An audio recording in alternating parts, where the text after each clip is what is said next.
بسم اللہ الرحمن الرحیم۔ السلام علیکم۔ یاد رکھیے کہ یہ دنیا فانی ہے، ایک نہ ایک دن ہم نے اس دنیا سے چلے جانا ہے۔ ہمارا یہ مال و دولت، روپیہ، پیسہ، گاڑی، بنگلہ سب یہیں رہ جائے گا، مگر افسوس اس بات کا ہے کہ ہم سب اس حقیقت کو بھلائے بیٹھے ہیں۔ ہم بھول گئے ہیں کہ ہم نے مرنا بھی ہے۔ آج ہم بات کریں گے سخاوت کے بارے میں، یعنی سخی انسان کے بارے میں اور بخیل انسان کے بارے میں۔ تو سب سے پہلے یہ جان لیجئے کہ سخاوت کیا ہے۔ سخی کا جو اصلی معنی ہے وہ یہ نہیں ہے کہ آپ کتنے کروڑ پتی ہیں، آپ کے پاس کتنا پیسہ ہے، کتنا روپیہ ہے، کتنی گاڑیاں ہیں، بنگلے ہیں، بلکہ سخی کا مطلب یہ ہے کہ آپ ان میں سے اللہ کی راہ میں خرچ کتنا کرتے ہیں، آپ غریبوں کو کتنا دیتے ہیں، آپ مسکینوں کو کتنا دیتے ہیں۔ اگر آپ کے پاس علم ہے تو آپ اس علم میں سے لوگوں کو کتنا بانٹ رہے ہیں۔ یہاں تک کہ ایک گلاس پانی پلا دینا بھی یہ بھی سخاوت میں شمار ہوتا ہے۔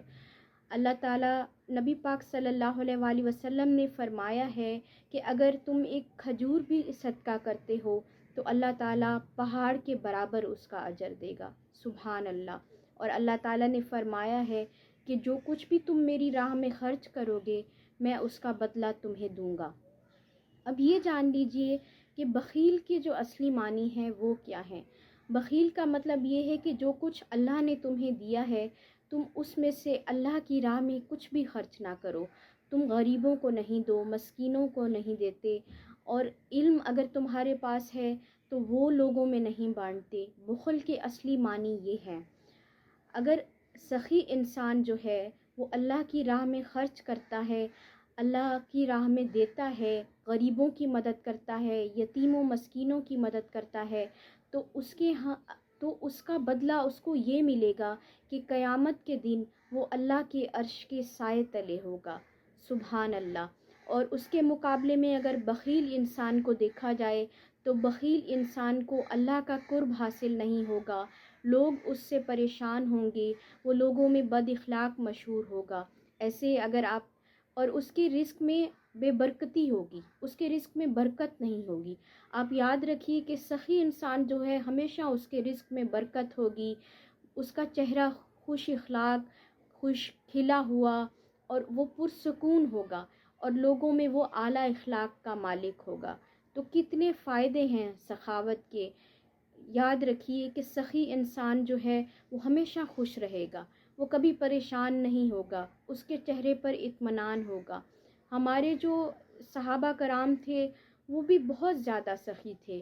حضرت عثمان رضی اللہ تعالی عنہ نے ایک دن 100 اونٹ صدقہ کیے، پھر دوبارہ 100 اونٹ صدقہ کیے، پھر دوبارہ 100 اونٹ صدقہ کیے، تو آپ صلی اللہ علیہ وآلہ وسلم نے فرمایا کہ اب عثمان کچھ بھی کرے اس کو کوئی نقصان نہیں ملے گا۔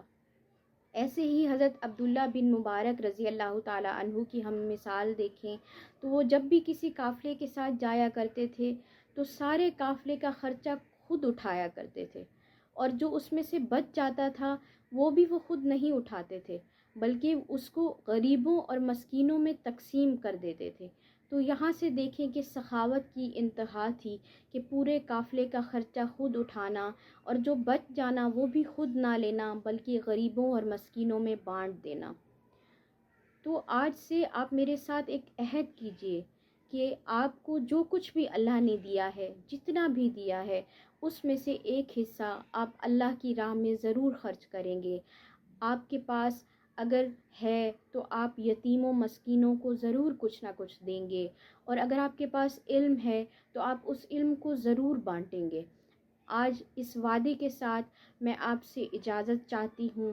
اللہ پاک ہم سب کو سخی بنائے، ہمیں سخاوت کرنے کی توفیق دے، اور ہمیں اللہ قیامت کے دن اپنے عرش کے سائے تلے جگہ دے۔ آخر میں آپ سے گزارش ہے کہ ہمارے چینل کو سبسکرائب کریں، ہماری ویڈیو کو لائک کریں، اور جتنا ہو سکے اس کو شیئر کریں تاکہ یہ صدقہ جاریہ بن سکے۔ جزاک اللہ۔